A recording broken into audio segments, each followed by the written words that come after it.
آپ پریشان رہیں گے، پریشانی آپ کا مقدر ہوگی۔ اگر اللہ سے آپ غافل رہے اور اپنے مقصد حیات سے آپ غافل رہے تو آپ پریشانی آپ کا مقدر ہے، یہ بات نوٹ کر لیں۔ اللہ اکبر اللہ اکبر اللہ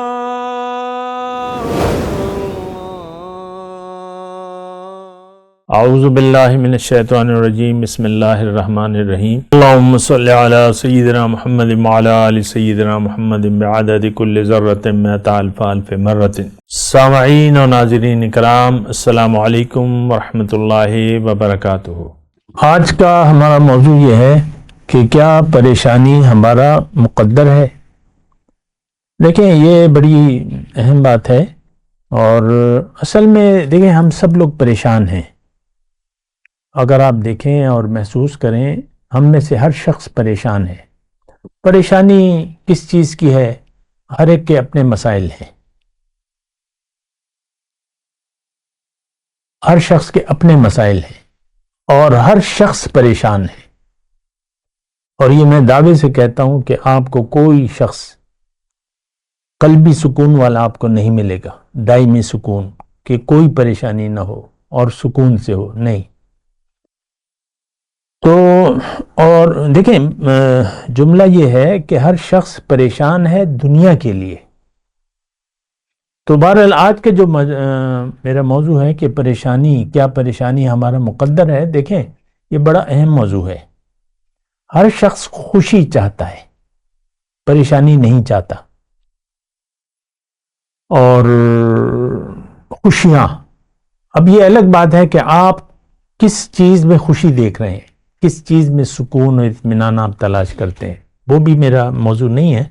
لیکن بات یہ ہے کہ اگر آپ اپنے آپ سے غافل ہیں تو آپ پریشان ہوں گے، پریشان رہیں گے۔ یعنی زندگی کو اگر آپ نے سمجھا نہیں ہے تو پھر پریشانیاں آپ کا مقدر ہوں گی۔ میں نے موضوع بھی یہی لکھا ہے کہ کیا پریشانی ہمارا مقدر، مطلب مقدر ہے کہ ہم پریشان ہی رہیں گے۔ تو اس کا جواب یہ ہے کہ اگر آپ اپنی زندگی سے غافل ہیں، یعنی زندگی کے مقصد سے غافل ہیں، تو پھر آپ پریشان رہیں گے۔ یہ بات نوٹ کر لیں۔ اللہ کی یاد سے اگر آپ غافل ہیں، حقیقی یاد سے، پھر پریشانی آپ کا مقدر ہے۔ آپ کو سکون نہیں ہوگا، اطمینان نہیں ہوگا، آپ پریشان رہیں گے۔ اللہ کو بھول کر اگر آپ جی رہے ہیں تو پھر آپ کی پریشانی آپ کا مقدر ہے۔ ہر شخص پریشان ہے، اور یہ بات نوٹ کر لیں۔ دیکھیں، یاد الہی آج میرا موضوع نہیں ہے، لیکن میں آپ کو ویسی ایک بات کہہ رہا ہوں کہ دنیا میں آ کے اگر آپ نے اللہ سے تعلق توڑ لیا، اللہ کی بات نہ سنی اور اللہ کی باتوں پر یقین نہ کیا، تو اس کا نتیجہ کیا ہوگا کہ آپ اپنے آپ سے غافل رہیں گے، اپنے مقصد حیات سے یا اس کے راستے سے پھر آپ غافل رہیں گے، تو پھر بھی پریشانی آپ کا مقدر ہوگی۔ اللہ کی یاد، یہ میں ضروری سمجھتا ہوں کہ اللہ کی یاد سے میری کیا مراد ہے، وہ تسبیح والی یاد نہیں۔ اللہ کی یاد یہ ہے کہ آپ اللہ سے ایک رابطہ جوڑ لیں اپنے رب کی حیثیت سے، کہ وہ میرا رب ہے، میں اس سے پوچھوں گا وہ مجھے کیا حکم دے رہا ہے، اس نے مجھے کیا ہدایت دی ہے، وہ مجھے کیا بتا رہا ہے، تو اس کی بات سنیں اور اس پر یقین کریں۔ تو اس کی جب ہم بات سنتے ہیں تو اللہ تعالیٰ فرما رہا ہے کہ تم سب میرے پاس واپس آؤ گے، لیکن تم نے محنت کرنی ہے۔ وجاہدوا فی اللہ حق جہاد، اللہ کے راستے میں تم نے محنت کرنی ہے اور مجھے اپنی منزل بنانا ہے۔ تو اگر ہم نے اللہ کو منزل بنا لیا، پھر ہم نے اللہ کے راستے پر چلنا ہوگا۔ دیکھیں، سیدھی بات ہے، اللہ کو اگر منزل بنا لیا تو پھر آپ کو اللہ کے راستے پر چلنا ہوگا، اور زندگی اللہ کے لیے گزارنی ہوگی۔ اس وقت ہم نے منزل بنایا ہے دنیا کو، اور دنیا کے راستوں پر ہم چل رہے ہیں۔ میرا مفاد، بس یہ بڑی بات ہے، یہ بڑا جملہ ہے ہمارے لیے، بس میرا مفاد۔ تو پھر ہم اللہ کے لیے تو کچھ بھی نہیں رہا. آپ نے ظاہر کو فوقیت دے دی اور ظاہر کو حقیقت سمجھ لیا، تو پھر آپ اپنے آپ کو بھول کر زندگی گزاریں گے، اپنے اللہ کو بھی آپ بھلا دیں گے. یہ بات نوٹ کر لیں. تو بہرحال میں آپ سے یہ کہہ رہا ہوں کہ آپ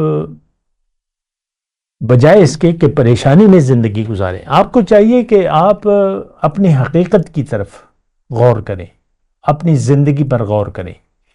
یہ زندگی ایک مذاق نہیں ہے. جو کچھ بھی اللہ تعالیٰ نے کیا ہے، اور انسان آپ کو میں کہتا ہوں کہ مقصود کائنات ہے، تو یہ کائنات کا حاصل ہے ہماری زندگی. اسی کو آپ نے نہیں پہچانا تو پھر تو آپ دنیا کے لیے زندگی گزاریں گے، پھر تو آپ ایک مخصوص دائرے میں بند ہو جائیں گے دنیا کے، پھر دنیا کے لیے زندگی گزاریں گے. تو آپ اپنے اوپر رحم کریں، اللہ کو بھلائیں نہیں، اللہ کو یاد کریں، اللہ کی یاد میں زندگی گزاریں. اور اس سے پوچھیں تو وہ تو کہہ رہا ہے کہ تم میرے پاس، تمہاری انتہا میں ہوں، تمہیں میں نے اپنے لیے بنایا ہے اور تمہارے لیے جنت ہے. جنت میں کیا ہے؟ ملاقات، دیدار، تقرب، یہی جنت ہے. تو تمہیں میں اپنے فضل سے جنت میں داخل کروں گا، اور لیکن تم نے منزل مجھے بنانا ہے. منزل دنیا کو بنا لیا تم نے، تم جنت نہیں جا سکتے. جنت تمہارے لیے نہیں ہے، تمہارے لیے پھر دوسری جگہ ہے. تو میں آپ کو یہ کہہ رہا ہوں کہ آپ دیکھیں، یہ موضوع جو میں نے لکھا ہے شاید زیادہ توجہ سے لوگ سنیں، کیونکہ ہر شخص پریشان ہے. میرے پاس میسیجز آتے ہیں کہ بھئی ہم کوئی حل بتائیں، ڈپریشن ہے، پریشانیاں ہیں، کیا کریں.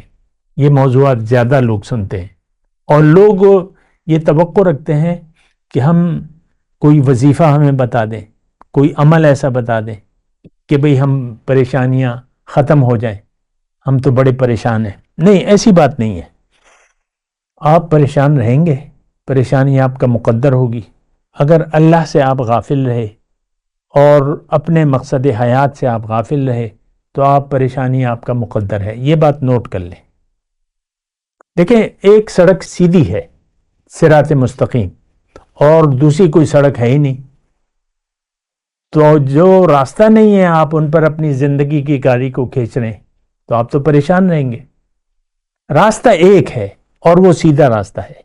وَأَنَّ هَذَا صِرَاطِي مُسْتَقِيمًا فَاتَّبِعُوهُ وَلَا تَتَّبِعُوا السُّبُلَ. اللہ تعالیٰ نے قرآن میں فرمایا یہ سیدھا راستہ میرا راستہ ہے، اس پر آؤ، اس پر چلو، اور دیگر راستوں پر، دیگر تو راستہ ہے ہی نہیں. دیگر ہر راستہ جاتا ہے جہنم کی طرف. دنیا آپ کے لیے جہنم کا ایک نمونہ بن جائے گی، کم زیادہ وہ الگ بات ہے، لیکن آپ خوش نہیں رہیں گے، پریشان رہیں گے. دیکھیں، ہماری یہ جو بات ہے بالکل واضح ہے. یعنی اگر آپ اپنا احتساب کرنا چاہتے ہیں، آپ دیکھیں کہ پریشانی تو ہے، یہ تو مجھے پتا ہے، آپ کو بھی پتا ہوگا. اگر آپ کے چہرے سے نہیں لکھتی، لیکن آپ ہیں دل میں پریشان. کچھ امیدیں ہیں، کچھ توقعات ہیں، کچھ منصوبے ہیں آپ کے، کچھ خوشیاں ہیں جن کو آپ چاہتے ہیں، کچھ پریشانیاں ہیں جن سے آپ نجات چاہتے ہیں. لیکن یہ ساری باتوں کا تعلق دنیا سے ہے. آپ خوشیاں آپ کی دنیا سے تعلق رکھتی ہیں، پریشانیاں بھی دنیا سے تعلق رکھتی ہیں، امیدیں، منصوبے، توقعات، ان سب کا تعلق دنیا سے ہے. آپ یہ سمجھتے ہیں کہ یہ چیز میری منشا کے مطابق حل ہو جائے تو میں خوش ہو جاؤں گا، بہت پیسہ آ جائے تو میں خوش ہو جاؤں گا.